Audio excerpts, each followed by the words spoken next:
So, Rebecca Bryant, welcome to the inaugural video edition of Heart of the Hutch.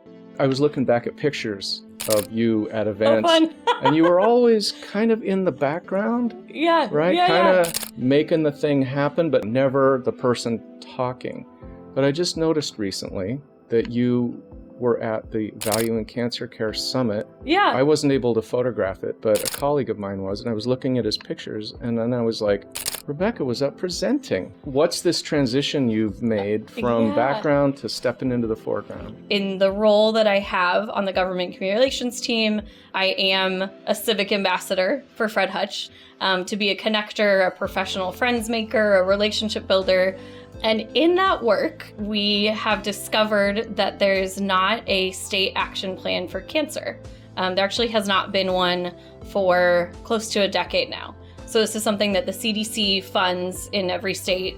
There's probably a longer background story on why we don't have it. I am actually writing my grad school thesis on that, so stay tuned. But basically what we realized is that work was not happening, and someone needed to pull the trigger and restart it and bring together a coalition. So Fred Hutch, joining together with some other partners with Department of Health, we're relaunching that statewide coalition. So encouraging folks to get involved in that process was what the presentation was on. So I came here 10 years ago from NBC News and didn't really know my way around a nonprofit. So I thought it was interesting that Fred Hutch actually has a government relations team and is involved in politics. Yeah. But particularly the last 7 years, politics has been what feels like dangerous waters to me. So how does your team get involved, but also have a step off of directly advocating for certain candidates or certain issues, or do you? I don't even know if you do. Great question. So it's actually a very clear thing that we cannot because of our nonprofit status. Federal tax regulations actually ensure that we don't cross that line. Yeah. So the space that we exist in, and it's actually the most magical space to be in, is that we serve as an advocate for public health policies that Fred Hutch supports, and educate elected officials and their staff and advocate for that. So we don't get involved in the political candidate side of it.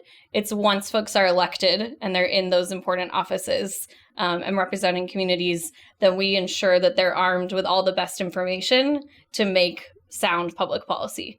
So you touched on this a little bit, and I think it's of value to explore because you don't turn it off.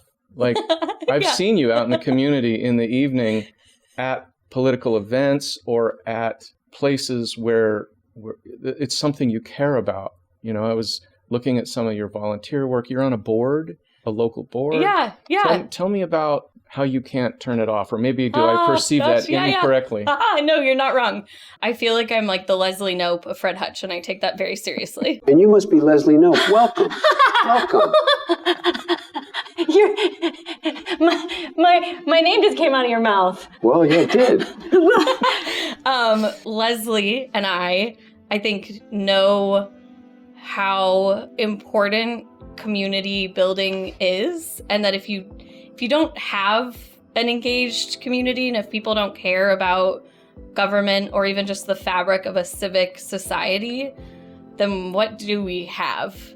When I worked in DC, I worked for one of our members of Congress from Washington State. So I always was just representing Seattle in some way. This state and this city like very much made me who I am. It's magical and diverse and engaged. All to say, when I came home and I was no longer a political staffer and actually had time to be involved in my community, I kind of stepped back and thought, like, what are the issues that I care the most about that I think impact the space I work in? And housing really came to the forefront because it's a social determinant of health, and it really reverberates throughout everything we do. And then the Women's Commission is another way I'm involved. So as a woman, there's a lot of policies that can negatively impact us. And I think being a involved voice and trying to basically like direct and educate and just share information with city council members felt important. And And actually, that is a great kind of to put a bow on all of this.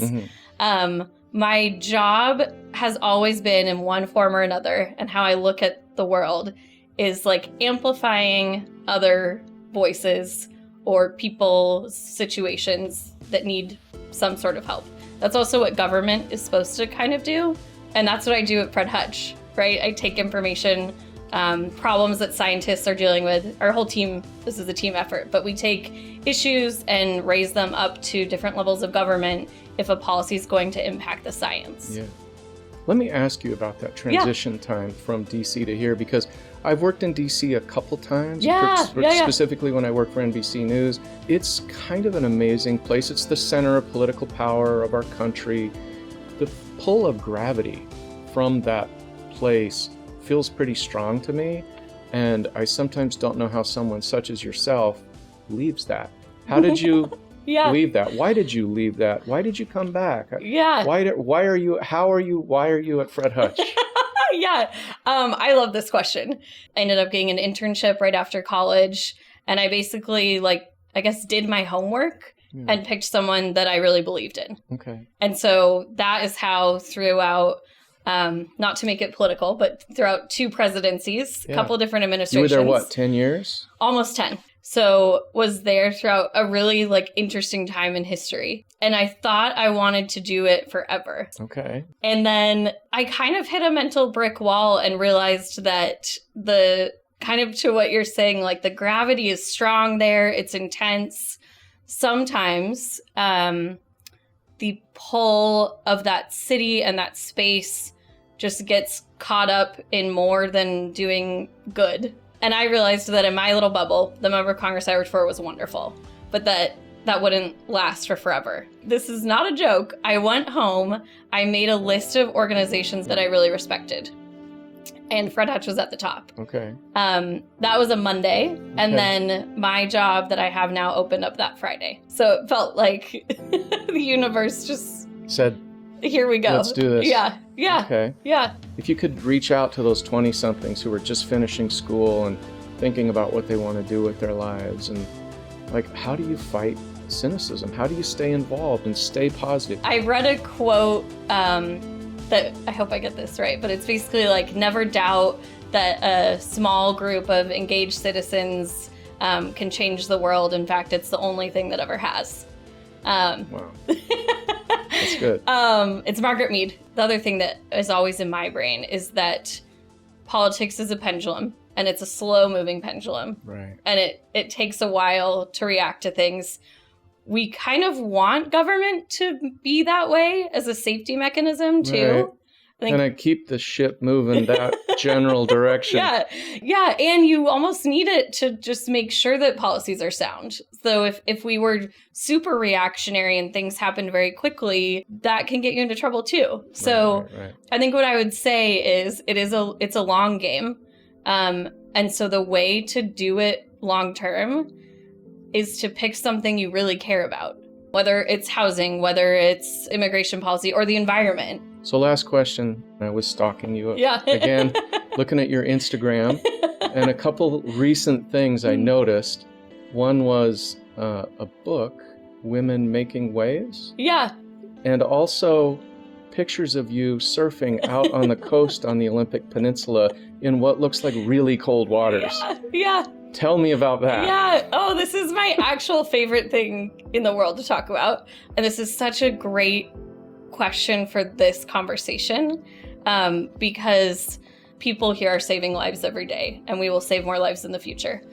The humans doing that work are some of the most incredible people I've met. Yeah. One of those is my friend Claire. When I moved here, we had a lot of friends in common, and I was told, oh, you and Claire are totally gonna hit it off. I was like, well, we don't know, who could happen?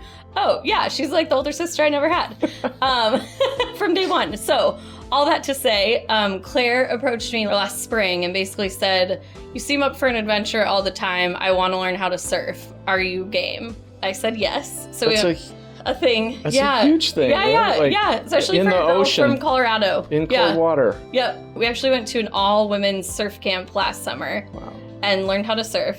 Then this summer we went back, And I talk about surfing like all the time. It's kind of a metaphor for politics, huh? There's a lot of metaphors in surfing for just life. Yeah.